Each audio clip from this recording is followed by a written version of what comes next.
The Golf GTI 2014 scores points with a new 2-litre TSI engine. This engine already complies with future Euro 6 emission standards. Moreover, it can be installed in vehicles with the modular transverse matrix concept. Soon it will show its strengths in other Volkswagen models. This Volkswagen TV training session will give you all the necessary information for repairing the 2-litre TSI engine. You can identify the 2-litre TSI engine at the first glance. The oil filling cap is no longer positioned in the cylinder head cover, but in the timing chain cover.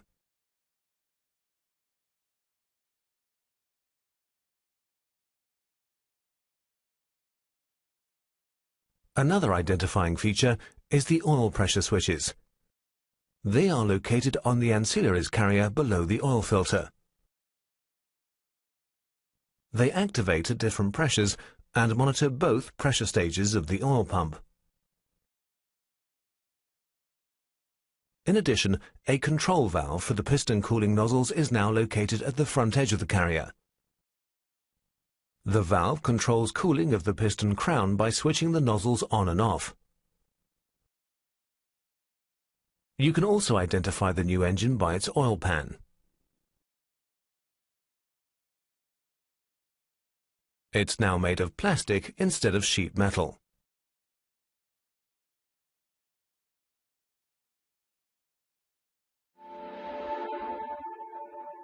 The vibration damper is connected to the sprocket wheel for the timing chain and the crankshaft via a securing bolt.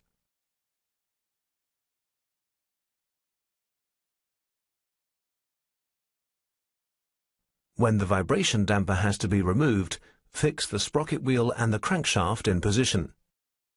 Use the tool T10-531 for this. It's made up of several parts: the holder, the tensioning pin, the turning tool, and the flange nut. Use this tool for older vehicles as well. T10-531 replaces the former T10-368 tool.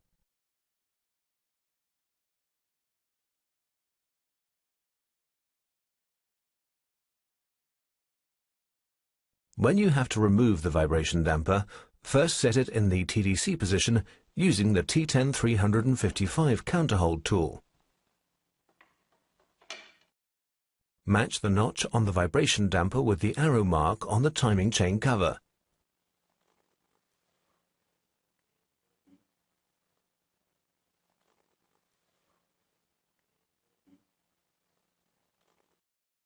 It is located in the 4 o'clock position. Now loosen the screw by at most half a turn. Next, remove the 2 securing bolts from the timing chain cover.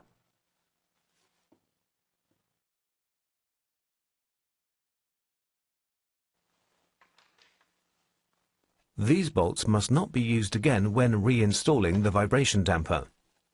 They have to be replaced. Now use the new T10-531 tool.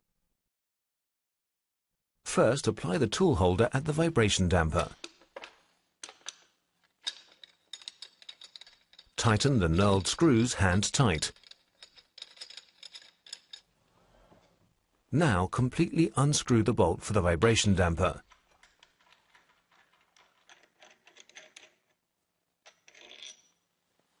Screw the tensioning pin into the crankshaft and tighten it hand tight with a 12mm open-end wrench. Now screw the tensioning bolt hand tight.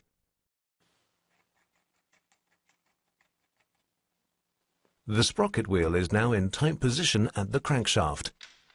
Remove the vibration damper by unscrewing both knurled screws.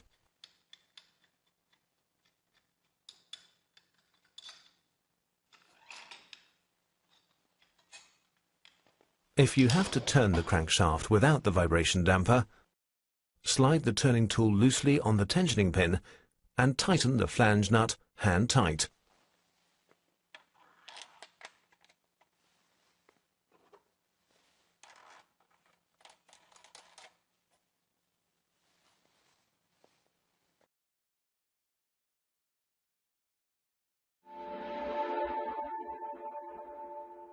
In the 2-litre TSI engine, pencil ignition coils are installed.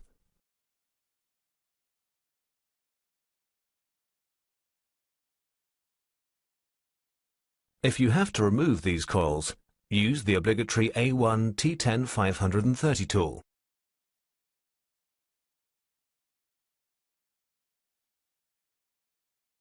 First, unscrew the securing bolt on the ignition coil.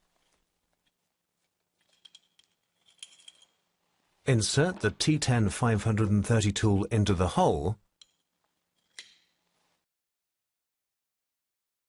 and tighten it with the clamping nut. Now you can pull out the ignition coil. Move the ignition coil straight and slightly support it with your hand. This way you prevent the ignition coil from getting damaged while pulling it out.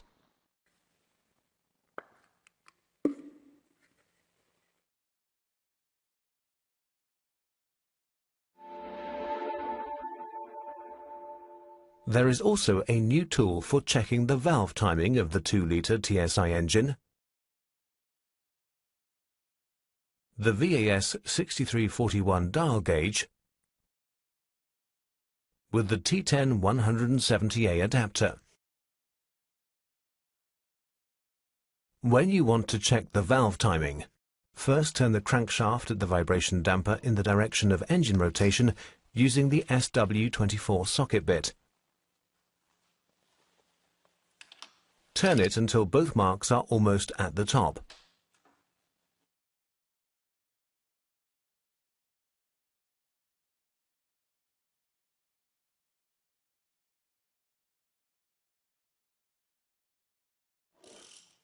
Now remove the spark plug from the first cylinder.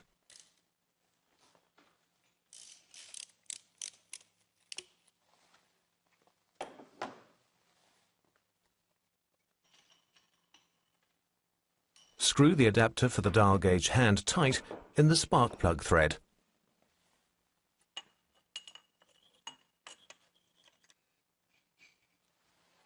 Now insert the dial gauge into the adapter up to the stop. Tighten the dial gauge with the clamping nut. Next, turn the crankshaft slowly in the direction of engine rotation. Continue turning until the dial gauge needle no longer moves. Now the piston is at its top dead center. If you turn the crankshaft too much, the dial gauge needle will go down again. If this happens, do not rotate the crankshaft back against the direction of engine rotation. Instead, continue to turn the crankshaft in the direction of engine rotation by 2 turns until the needle again shows the maximum deflection.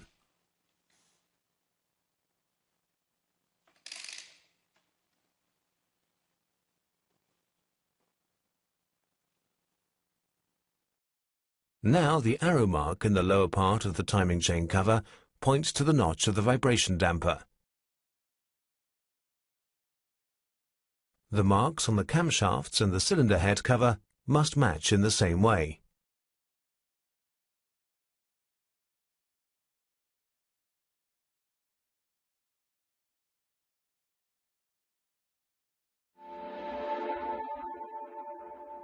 The 2-litre TSI engine comes with a newly developed cylinder head. Important new features are the camshaft adjustment and the variable valve timing for the exhaust camshaft. Using the valve lift changeover, it's possible for the valves to open and close via 2 different cam profiles.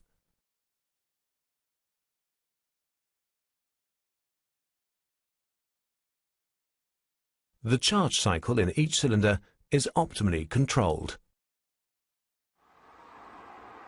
This particularly improves the charge cycle in the lower speed range.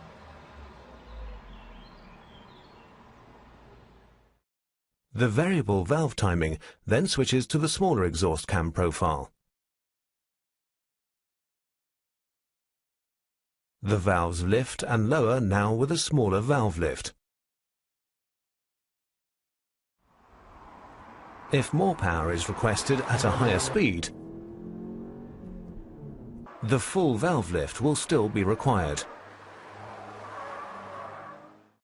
It is again switched over to the larger exhaust cam profile.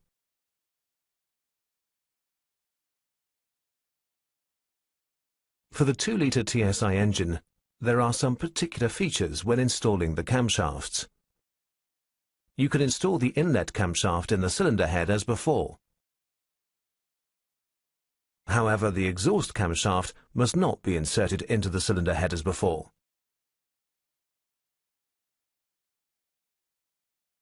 When being mounted, the cylinder head cover would press on the cam units.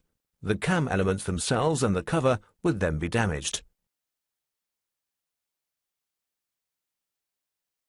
You have to install the exhaust camshaft in the cylinder head cover and move it to its basic setting there. To manage this, the cam units are moved in such a way that they run on the small cam.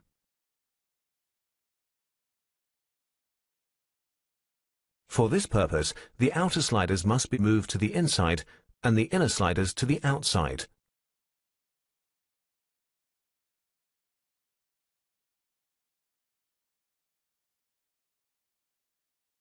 Therefore, mount the cylinder head cover only when the exhaust camshaft is installed. The shaft must not be displaced.